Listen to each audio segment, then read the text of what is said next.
हो। यति गहिरो गर्तबाट कुनै समाज कसरी बाहिर निस्कन्छ? त्यो निस्केपछि त्यो कसरी इरिभर्सिबल फेरि नफर्किने कसरी बनाउन सकिन्छ? आधुनिक शासन चलाउने अभ्यासले त्यो समाजले हासिल गर्ने कुनै प्रगतिलाई दिगो कसरी बनाउन सक्छ? सर्वप्रथम कर्णालीको पछौटेपनको एउटा उदाहरणबाट यो मन्थन म सुरु गर्छु। अर्थ मन्त्रालयको हालै प्रकाशित आर्थिक सर्वेक्षण इकोनोमिक सर्वेको अनुसार गत वर्षसम्म नेपालमा उत्पादित कुल 1386 मेगावाट बिजुली मध्ये कर्णालीमा जम्मा 11 मेगावाट बिजुली उत्पादन भएको थियो। जम्मा 34% घरधुरीमा बिजुली पुगेको थियो। तुलनाको लागि प्रदेश 1 मा 91%, मधेसमा 79%, बागमतीमा 94%, गण्डकीमा 93%, लुम्बिनीमा 91% र सुदूरपश्चिममा 65% घरधुरीमा बिजुली पुगेको छ। जलविद्युतको कर्णालीमा सम्भाव्यता हुँदै नभएको पनि होइन र यसमा काम गर्नुपर्छ भन्ने सोचाइ पनि भएको थियो। विक्रम सम्वत 2018 माघ 3 अर्थात् आजभन्दा 60 वर्ष अगाडि नेपाल सरकार र संयुक्त राष्ट्रसङ्घीय विकास कोषको बीचमा कर्णाली नदीको दीर्घकालीन विकास गर्दै जलविद्युत निकाल्ने सम्भावना सम्बन्धी अध्ययन गर्ने सम्झौता भएको थियो। यतिका वर्ष पछिको विद्युत उत्पादन र उपभोगको स्थिति हेर्दा त्यो सपना लामो समय थाँतिरहेको देखिन्छ र साना जस्ता देखिने लक्ष्यहरू राज्यलाई माध्यम बनाएर अघि बढ्दा सजिलै प्राप्त गर्न नसकिने देखिन्छ। विद्युतको उपलब्धता राज्यको सक्रियता र दक्षतामा निर्भर गर्छ। बिजुली राज्यले दिने चिज हो, प्रोडक्सन, ट्रान्समिसन लाइन, तर राज्य नचाहिने अन्य कुरामा हाम्रो मापकहरू कस्ता छन्? सन् 2011 को सेन्सस 10 वर्ष अगाडि, यो वर्षको सेन्ससको डिटेल रिजल्टहरू आएको छैन। 10 वर्षको सेन्सस अनुसार कर्णाली 10 वर्ष अगाडिसम्म पनि निकै नै ल्याग थियो। आधाभन्दा बढ्ता घरमा कुनै खालको चर्पीहरू थिएनन्। मुलुकभरि 85,135 घर परिवारसँग त्यो बेला मोटर तथा 5,19,570 घर परिवारसँग मोटरसाइकल भएकोमा कर्णालीमा 312 घर परिवारसँग मात्र मोटर तथा 4,103 परिवारसँग मोटरसाइकल थिए। त्यसबेला कर्णालीमा कुल 3 लाख जति घर परिवार भएकोमा जम्मा 1306 परिवारसँग इन्टरनेट थियो। साइकल पनि कम थिए। प्रदेशभरि जम्मा 7,032वटा परिवारसँग साइकल थिए। सन् 2017-18 मा आउँदा पनि स्थिति तुलनात्मक रूपमा खासै सुधार भएको थिएन। मुलुकमा उक्त वर्ष कुल 4,37,000 गाडीहरू दर्ता भएकोमा कर्णाली प्रदेशमा 274वटा मात्रै गाडी दर्ता भएको थियो। अर्थात् कर्णालीको विपन्नता एक अर्थमा घर घरसम्म पुगेको विपन्नता हो। सम्भवतः चर्पीको कम प्रयोगले व्यक्तिको तहमा भएको साक्षरता र सचेतनामा भएको कमी देखाउँछ। मोटरसाइकल तथा गाडीहरू नहुनु पनि विपन्नताका सङ्केत हुन् र त्यसले अन्य प्रदेशकै तुलनामा कर्णाली कति पछाडि परिरहेको छ भन्ने देखिन्छ। सूचना विभागले दिएको अर्को एक तथ्याङ्क अनुसार साक्षरतासँग रिलेटेड मुलुकभरि 8,000 जति पत्रिका निस्कने गरेकोमा कर्णालीबाट जम्मा 110 पत्रिका निस्किने रहेछन्। यसले पनि प्रदेशभित्रको गुणात्मक साक्षरता, पत्रिका पढ्ने गर्ने भनेको होइन को कमी देखिन्छ। परिवार तहको विपन्नताको प्रमुख स्रोत नियमित रोजगारीको कमी हुनु हो, रेगुलर जब नभयो भने। अर्कोतिर नियमित र मर्यादित रोजगारीको स्रोत भनेको फेरि उद्योगहरू हो, ट्रेड अथवा उद्योगहरू। कर्णालीमा त्यसैको पनि कमी छ। 2077-78 सालमा यदि बागमती प्रदेशमा 3,80,000 जनाले उद्योगमा रोजगारी पाएका छन् भने कर्णालीमा 2,575 जनाले मात्र। यो प्रश्नलाई अझै पनि तन्काउन सक्छ, किन कर्णालीमा पत्रिका किन्ने र पढ्ने व्यक्ति भएनन्? शिक्षाको कमी हो या क्रय शक्तिको कमी हो? अनि किन फ्याक्ट्रीहरू यहाँ खुलेनन्? यहाँ कुनै कच्चा पदार्थ नभएर हो कि, यहाँको एजुकेसनको हो कि, सिप नभएको हो कि, या व्यक्तिहरू शैक्षिक वा आर्थिक कारणले पछाडि छन् भने त्यसको पछाडिको कारण के हुन सक्छ? आनुवंशिकी हो कि, जियोग्राफिकल हो कि, के कारणले दिगो रोजगारी दिन सक्ने आर्थिक संस्थाहरू उम्रिन र जाँगिन नसकेका हुन्? यो बुझ्नु भने यो क्षेत्रको पृष्ठभूमि बुझ्नुपर्छ। लामो समयसम्म नेपालमा काठमाडौँ बाहिरका ठाउँहरू उपेक्षित छँदै थिए। त्यसमाथि कर्णाली सरकारी डकुमेन्टहरूमा खासै आउन सक्दैन थियो। पञ्चायतको योजनाहरूको एउटा प्रमुख योगदान के हो भने तिनले नेपालीलाई ग्लोबल डेभलपमेन्ट जार्गनहरू सिकाए। एउटा प्रमुख जार्गन के थियो त्यो बेला भन्दाखेरि विकास हुने सर्वतोमुखी हुनुपर्छ, 20 सालतिर भन्ने गरेको, सर्वाङ्गीण हुनुपर्छ, हैन।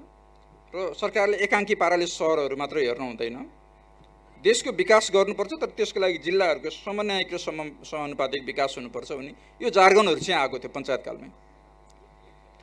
पञ्चायतको सुरुमा विद्यमान जिल्लाको आम्दानी जिल्लालाई भन्ने कार्यक्रमले पनि खासै सुरुमा 20 सालतिर अराउन्डको कर्णालीलाई धेरै फाइदा गर्नेवाला थिएन। यहाँ आर्थिक गतिविधि नै कमी थियो, जिल्लाबाट उठाएको आम्दानी जिल्लामै हालेर विकास गर्ने भन्दाखेरि पनि सेन्ट्रलाइजेसन कम भयो होला, तर कर्णालीलाई खास बेनिफिट भएन। सम्भवतः यसले अन्य जिल्लाहरूसँग कर्णालीको जिल्लाहरूको फरकलाई बढाए मात्रै। कर्णालीलाई मात्र नभएर त्यो बेलामा सबै दुर्गम जिल्लाहरूलाई एउटा बिग पुस चाहिन्थ्यो। यो त्यो बेलामा 60sतिर विकास हुनेहरू चाहिँ जम्मैले बिग पुस भनेको हैन, कि रोडहरूमा जब क्रिएट गर्ने, कि एजुकेसनमा बिग कामहरू गर्ने हैन, त्यो चाहिन्थ्यो। तर जस्तो दुर्गम क्षेत्र विकास कार्यक्रम जुन अलमोस्ट 2020 को अराउन्डमा ल्याइएको, त्यो पनि बिग पुस थिएन, पैसै थिएन त कसरी विकासमा पुस भयो हैन। वास्तवमा मैले हिजो धेरै मेहनत गरेर एउटा काम के गरेको थिएँ भने हाम्रो भएको बजेटहरू, पुरानो बजेटहरू पढेँ हैन। अब कति क्विकली पढेँ, बजेटहरू पढ्न सजिलो छैन हैन, तर पढ्दाखेरि कर्णाली भन्ने शब्द 45 सालसम्मको बजेटमा मैले देखिनँ। सो कर्णाली फोकसमा थिएन, फोकसमा जुन चाहिएको थियो नि, पश्चिमाञ्चल भन्यो, सुदूरपश्चिमाञ्चल भन्यो हैन, तर कर्णाली भन्ने वर्ड चाहिँ पछि अहिले आउँछ, धेरै आउँछ हैन, तर पहिला थिएन। पुरै मुलुक पछाडि परेको र विकास गर्ने आर्थिक स्रोत नभएको बेला सन्तुलित विकासको अवधारणालाई कसरी व्याख्या गर्ने त? अनि सन्तुलित विकास भने के हो? काठमाडौँदेखि बाहिरै विकास नभएको बेला हैन भन्ने कुरो क्लियर पनि थिएन। त्यसैले 2020 को दशकभरि नै सन्तुलित विकासको बसले खास ठाउँ पाएको पनि देखिँदैन।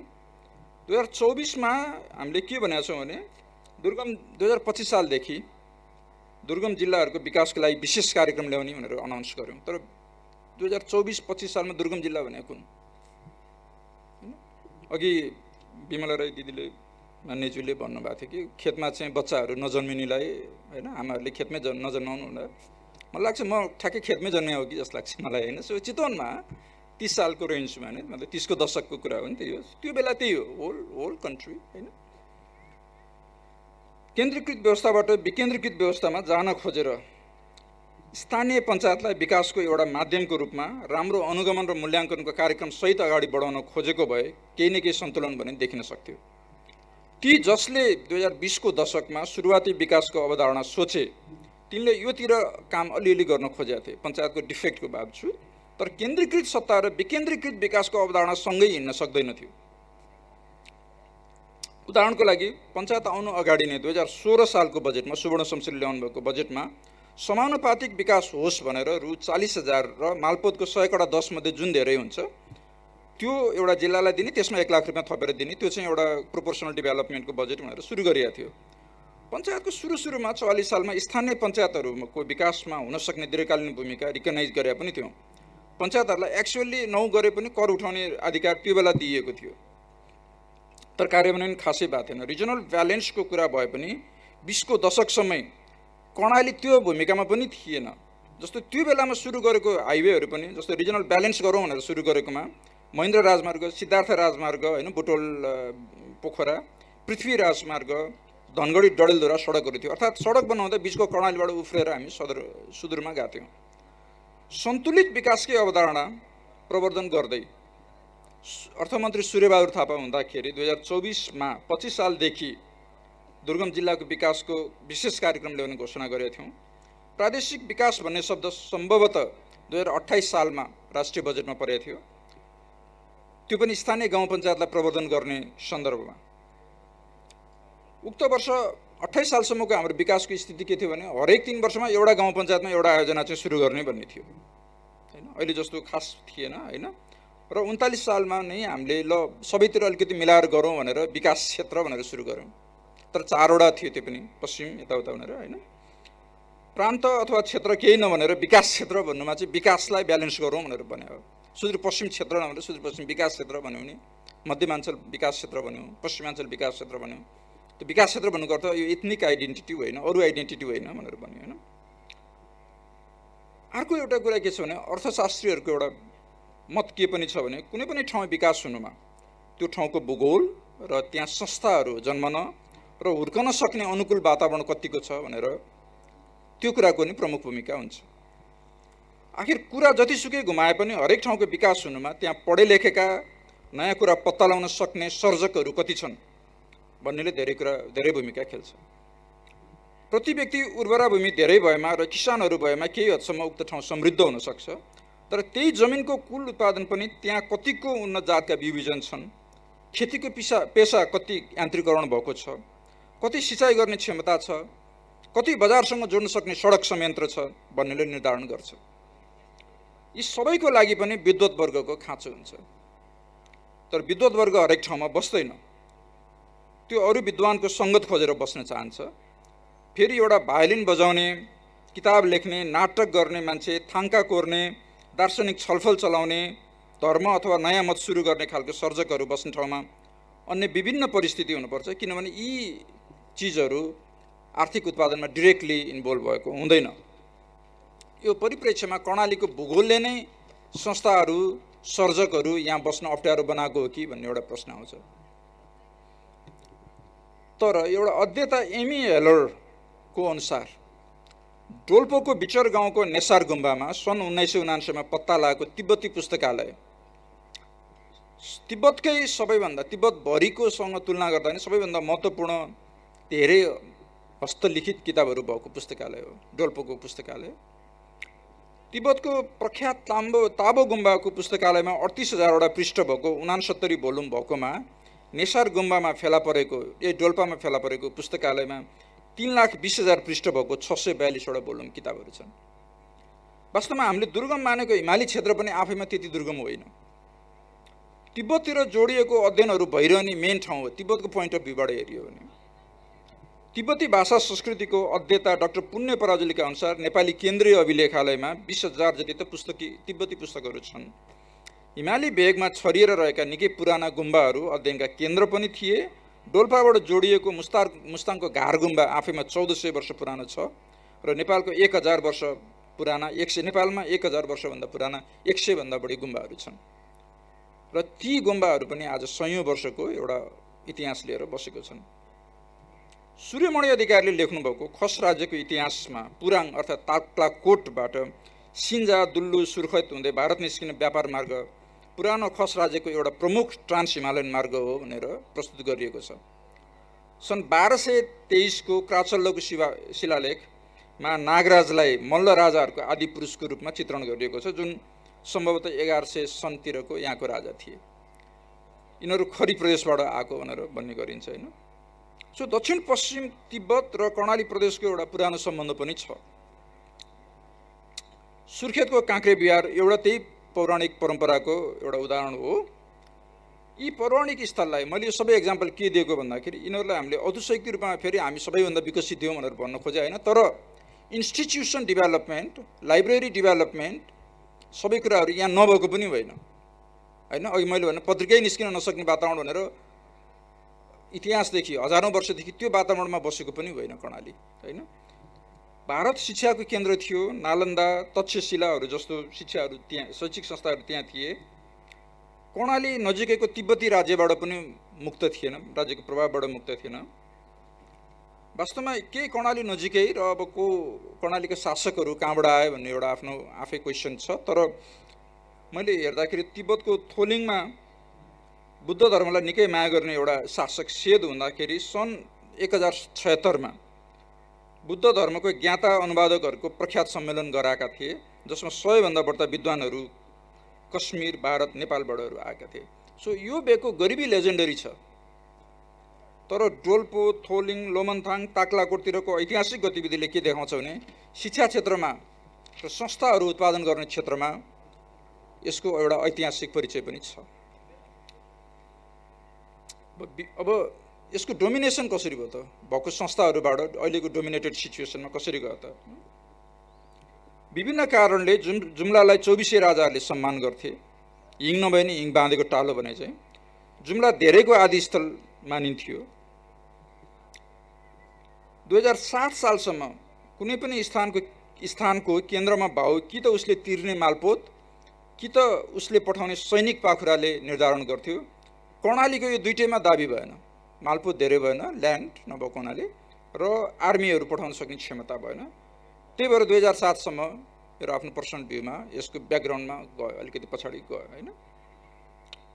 तर कर्णालीमा पनि आलोचनात्मक चेतहरू हुँदै नभए पनि होइन, फेरि 7 सालपछि 17 सालमै तपाईँहरूलाई थाहा छ यो 17 सालको काण्डपछि रत्नबहादुर विश्वकर्माहरूले यहाँनिरै कब्जा गरेको होइन, बजाङ्गी राजाहरूले लडेको होइन, त्यो एउटा एग्रेसन त फेरि थियो,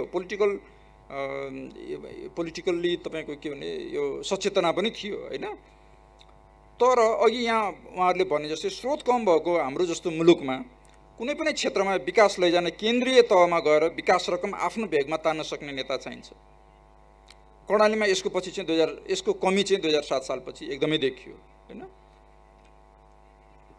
अनि सडकको तपाईँहरूले यो अर्को के पनि देखिन्छ भने जस्तो पहिला 7 सालको सुरुमा चाहिँ मैले सडकको पुरानो कसरी बनाउने सडकहरू भनेर हेर्दाखेरि एउटा मेजर काम 2014 सालमा भएको थियो।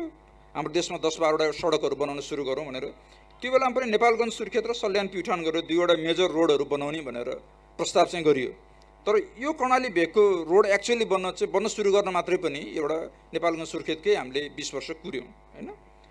किन पूर्वमा सडक बने, किन पश्चिममा बने, तर कर्णालीमा खासै विस्तार भएन भन्ने कुरो कर्णालीको त्यसको उत्तर नठम्याइकन कर्णालीको अहिलेको स्थिति हामीले व्याख्या गर्न चाहिँ सक्दैनौँ होइन।